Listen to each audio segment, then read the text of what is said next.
We're a bunch of guys and girls in Nebraska, and we used to go to U.S. soccer games all over the country. We thought we were different than everyone else. We were passionate and we wanted to grow. We're right around like 33,000 members right now. When we go to another country, everyone from the U.S. is together. It's a way to tell all these other fans that are here, it's like there's this passionate group out here. You know, you can get hyped up, bring this energy into the stands too. The name is so fantastic. It represents our country, an independent spirit, that we're renegades. This is new for a lot of people around the world, seeing how organized and how passionate U.S. soccer fans are.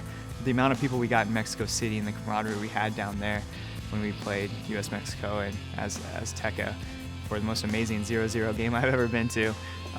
So there's so many cool moments. In South Africa, Bob Bradley said like he saw our support there, and I think it was Pretoria, and I mean he almost like brought himself to tears. I remember one was Jermaine Jones, that when he heard us, he was just overwhelmed and like wanted to play in the overtime. We've heard a lot from the women's team saying like, you know, we've never seen anything like this. The thing is, if you go to an AO chapter for any game, you're gonna be hooked. Like immediately, you just get this sense of like country pride, and also just this group of people who is so passionate that you kind of have to raise your level to meet them. For a lot of people, their first AO match is something that they remember for the rest of their lives because it's that impactful. You know, I think it's just gotten more and more crazy over the years. I actually don't have everything on right now that I'm going to be wearing for the game. The boots actually draw more comments, but yes, definitely a lot of comments on the eyelashes. We've got an AO George Washington, there's a Betsy Ross. There was a group from, I believe it was Austin last year, that were all like John Adams, Thomas Jefferson, Ben Franklin, so they get pretty creative.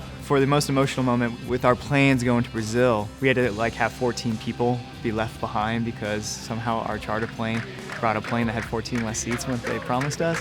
And so we had a hard time trying to find these 14 people to get to Brazil for this first game. We finally get there, and we make it just in time to see that first goal in Brazil by Clint Dempsey, and like I'm a grown man and I was bawling, you know, just tearing up. And it's my favorite thing to do now. It's my favorite team to follow.